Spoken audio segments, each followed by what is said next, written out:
নমস্কার ফ্রেন্ডস, আপনারা সবাই দেখছেন বাংলা হোম ডিজাইন। আমি আপনাদের সঙ্গে রয়েছি প্রেম। আপনারা এখন স্ক্রিনে যে বাড়িটা দেখতে পাচ্ছেন বন্ধুরা, আজকে এই ভিডিওর মাধ্যমে এই বাড়িটাই আমরা আলোচনা করব। এই যে বাড়িটা আপনারা যে দেখতে পাচ্ছেন বন্ধুরা, এই বাড়িটা আমরা বানিয়েছি 26 ফুট বাই 25 ফুটের মধ্যে। আপনারা যারা 5 থেকে 6 লক্ষ টাকা বাজেটের মধ্যে একটি 3 রুমের এল টাইপ টিনের বাড়ি করতে চান, তো বন্ধুরা আজকে এই ভিডিওটা আপনাদের জন্যই থাকবে।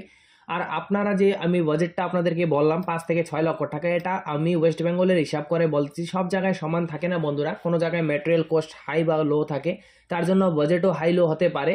আপনারা অনুমান নিয়ে চলতে পারবেন। 5 থেকে 6 লক্ষ টাকা বাজেটের মধ্যে এই বাড়িটা আপনারা তৈরি করতে পারবেন। আর এখানে আমরা 3টি বেডরুম, গ্রামের বাড়ি প্রপার। আমার একজন বন্ধু আমাকে রিকোয়েস্ট করেছিলেন, তার জন্য এই প্ল্যানটা আমরা ডিজাইনটা তৈরি করেছি।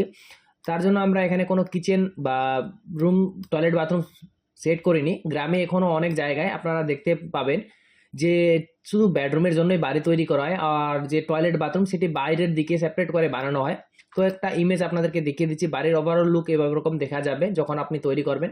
কালার কম্বিনেশন আমরা একটু হালকা কালারের মধ্যে রেখেছি। আপনারা চাইলে আপনাদের মতে করে কালার সেট করে দিতে পারবেন, পেন্ট করতে পারবেন। তো এখানে আপনারা বারান্দা দেখতে পাচ্ছেন, আর এইদিকে আপনারা দেখতে পাচ্ছেন স্টেপ, যেখান দিয়ে আপনি বাড়ির ভিতরে এন্ট্রি করবেন। তো এই যে আপনাদেরকে এখন যে টিন সেটটা আমি সরিয়ে দেখিয়ে দিই। এখন ওই বারান্দার টিনটাও সরিয়ে দিই। তো এই জায়গায় আপনারা দেখতে পাচ্ছেন কোথায় থেকে যখনই আপনি আসবেন, এই যে সিঁড়ি, এই সিঁড়ি দিয়ে এই যে গেট, এই গেট দিয়ে যখনই এন্ট্রি করবেন সবার প্রথমে আপনি পেয়ে যাবেন 14 ফুট বাই 7 ফুটের একটি ছোট্ট বারান্দা। এখানে এল টাইপ বাড়ি থাকবে। 3টা রুমকে আমরা টিন সেট দিয়ে কভার আপ করে দিয়েছি। উপরে আপনার চাল দেখতে পাচ্ছেন। বাকি যে বারান্দার উপরে আপনার ছাদ দিয়ে দিয়েছি। আর তার উপরে যে রুমের উপরে এল টাইপ করে এল শেপের মধ্যে আমরা টিন সেটের ডিজাইন তৈরি করে দিয়েছি। তো এই যে এখানে যে দরজাটা দেখতে পাচ্ছেন, এই দরজাটা বারান্দার পরেই, এই যে দরজা দিয়ে যখনই এন্ট্রি করবেন এই রুমে পৌঁছাবেন, এটা থাকবে আপনাদের একটা ড্রয়িং কাম বেডরুম, যার সাইজ থাকবে বন্ধুরা 14 ফুট বাই 12 ফুটের মধ্যে। তারপরে এই যে রুম, এই রুম দিয়ে ভিতর দিক থেকে একটা দরজা এখানে দেখতে পাবেন। এই দরজা দিয়ে যখনই যাবেন বন্ধুরা, তো আপনারা এই জায়গায় পৌঁছাবেন। এটা থাকবে আপনাদের 12 ফুট বাই 12 ফুটের একটি বেডরুম। এই রুমের সাথে অ্যাটাচ থাকবে এই রুম। কারণ এই যে রুমটা আপনারা দেখতে পাচ্ছেন, এটা আমরা 14 ফুট বাই 12 ফুট এজন্য রেখেছি, সাইজ একটু বড় রেখেছি, কারণ এই রুমের মধ্যে আপনাদের একটা ছোট্ট বেড আর সোফা সবকিছু এই জায়গায় সেট হয়ে যাবে। এক প্রকার আপনারা এই রুমকে ড্রয়িং রুম হিসেবেই ব্যবহার করতে পারবেন। তার জন্য এই যে এই ড্রয়িং রুম থেকে এই দরজাটা আমরা রেখে দিয়েছি। এই দরজা দিয়ে যখনই যাবেন, এই 12 ফুট বাই 12 ফুটের এইখানে থাকবে একটা বেডরুম।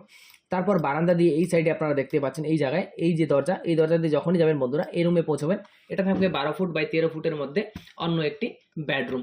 আর এই বাড়িটা আমরা টোটাল বানিয়েছি বন্ধুরা 26 ফুট এরকম ভাবে, আর এই সাইড থেকে আপনারা 25 ফুট, 26 বাই 25 ফুটের মধ্যে বানিয়েছি। বাকি তারপর যে সিঁড়ির দিকে, সামনের দিকে যে সিঁড়িটা দেখতে পাচ্ছেন, এই স্পেসটাকে আমরা যে ঘরের লেভেল, এই লেভেলে নিয়ে এসেছি। তার জন্য আপনার যে রাইজার বা থ্রেডের যে হাইট বা এই সাইজটা একটু অন্যরকম, একটু চওড়া আপনারা দেখতেই পাচ্ছেন। কোনো অসুবিধা হবে না বন্ধুরা, এভাবে আপনি একটু চওড়া দিয়েই করতে পারবেন। উপরে থাকবে ছাদ, এভাবে থাকবে ডিজাইন। তো বন্ধুরা আজকের এই ভিডিওটা এতটুকুই। আপনাদের কেমন লাগলো কমেন্ট করে অবশ্যই জানাবেন। Thank you for watching Bangla home design.